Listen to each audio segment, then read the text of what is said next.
Assalamualaikum warahmatullahi wabarakatuh.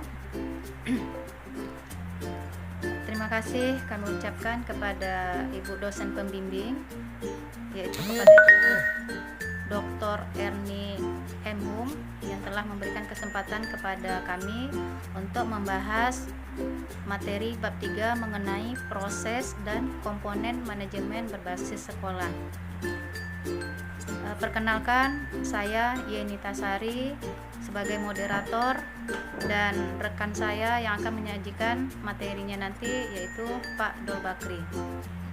Baik, di sini kami akan mempresentasikan hasil kelompok kami yang dalam hal ini akan disampaikan dan akan disajikan oleh Pak Dol Bakri. Kepada Pak Dol Bakri kami persilahkan. Bismillahirrahmanirrahim. Assalamualaikum warahmatullahi wabarakatuh.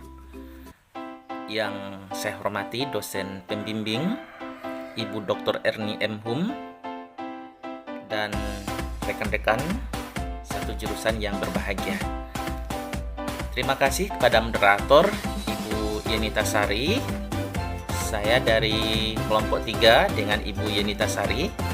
Sebagai penyaji, saya akan mempresentasikan bab 3, yaitu proses dan komponen manajemen berbasis sekolah atau MBS sebagai berikut.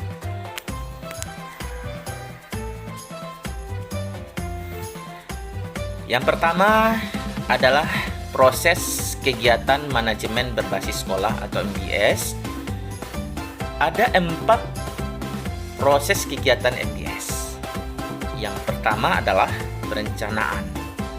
Perencanaan adalah proses menetapkan tujuan, kegiatan, sumber daya, waktu, tempat, dan prosedur penyelenggaraan komponen manajemen berbasis sekolah. Syarat-syarat dalam perencanaan manajemen sekolah ada didasarkan pada tujuan yang jelas, kemudian harus sederhana, realistis, praktis, terinci, fleksibel, kemudian menyeluruh, efektif, dan efisien. Kemudian proses yang kedua adalah pengorganisasian, yaitu proses kegiatan memilih, membentuk hubungan kerja, menyusun deskripsi tugas, dan wewenang orang-orang yang terlibat dalam kegiatan komponen manajemen sekolah tertentu, sehingga terbentuk kesatuan susunan dan struktur organisasi yang jelas dalam upaya pencapaian tujuan peningkatan mutu sekolah. Prinsip-prinsip pengorganisasian diantaranya adanya kejelasan, adanya kesatuan perintah, kemudian fleksibel, seimbang, kemudian semua orang atau unit kerja memahami tujuan yang akan dicapai. Kemudian proses yang ketiga adalah pelaksanaan, yaitu implementasi dari rencana yang telah disusun. Kemudian harus memuat prinsip penetapan standar operasional kegiatan, kemudian penentuan ukuran keberhasilan, melakukan pengimbangan kegiatan atau tindakan koreksi jika diperlukan.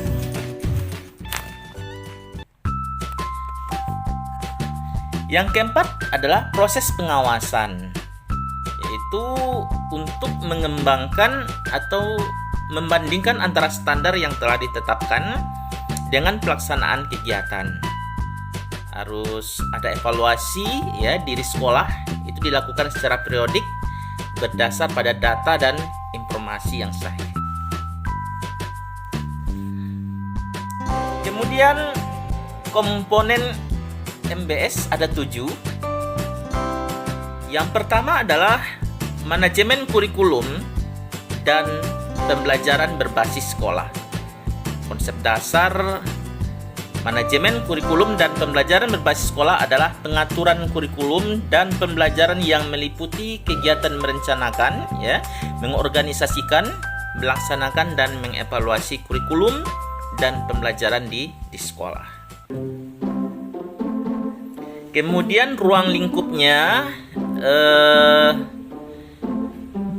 manajemen kurikulum dan pembelajaran berbasis sekolah ini ada kurikulum tingkat satuan pendidikan atau sekolah, ada penyusunan kalender, kemudian pembagian tugas, kemudian ada proses pembelajaran, kemudian penyusunan peraturan akademik dan lain sebagainya.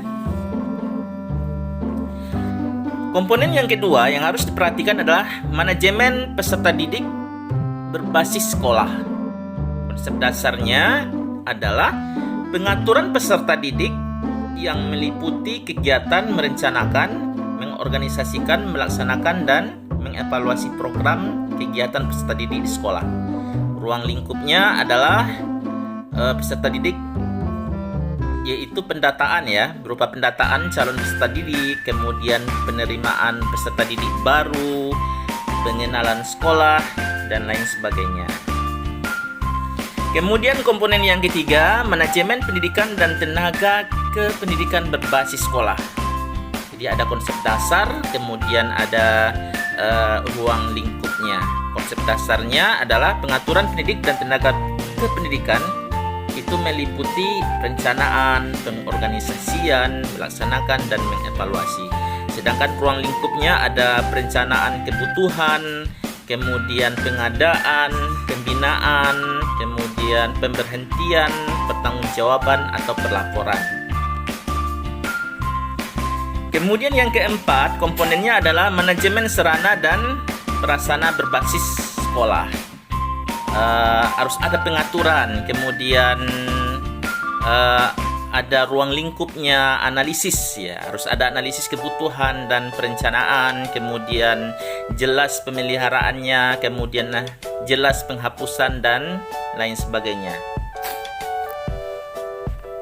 Yang kelima adalah manajemen pembiayaan berbasis sekolah. Meliputi perencanaan, kemudian harus mengorganisasikan, kemudian melaksanakan dan mengevaluasi. Kemudian ruang lingkupnya adalah harus jelas perencanaan pembiayaan. Yang kedua, penyusunan rencana kerja sekolah atau RKS dan lain sebagainya. Yang keenam adalah manajemen hubungan sekolah dan masyarakat berbasis sekolah. Konsep dasarnya adalah pengaturan ya, ada pengaturan hubungan sekolah dengan masyarakat yang meliputi kegiatan perencanaan, pengorganisasian, kemudian implementasi dan mengevaluasi. Ruang lingkupnya tentu ada analisis kebutuhan, kemudian ada penyusunan program humas, pembagian tugas pelaksana, kemudian pelaksanaan kegiatan humas, pengawasan, evaluasi, dan pelaporan. Kemudian yang ketujuh adalah komponen manajemen budaya dan lingkungan berbasis sekolah. Konsep dasar adalah harus ada pengaturan budaya dan lingkungan yang meliputi kegiatan merencanakan, kemudian mengorganisasikan, melaksanakan, dan mengevaluasi program kegiatan budaya dan lingkungan sekolah, berpedoman pada prinsip-prinsip implementasi. Kemudian sekolah menciptakan suasana iklim dan lingkungan pendidikan kondusif untuk pembelajaran. Ruang lingkupnya, kegiatan manajemen budaya dan lingkungan sekolah berbasis sekolah. Ya, yang pertama harus ada perencanaan program, kemudian sosialisasi program, yang ketiga adalah pelaksanaan program, dan yang keempat evaluasi program. Oke, demikian presentasi dari kami kelompok 3. Saya Dol Bakri. Terima kasih atas perhatian. Saya kembalikan kepada moderator Ibu Yenita Sari. Wabillahi wal taufiq wal hidayah. Assalamualaikum warahmatullahi wabarakatuh. Terima kasih kami ucapkan kepada Pak Dol Bakri yang telah menyajikan materi hasil kelompok kami.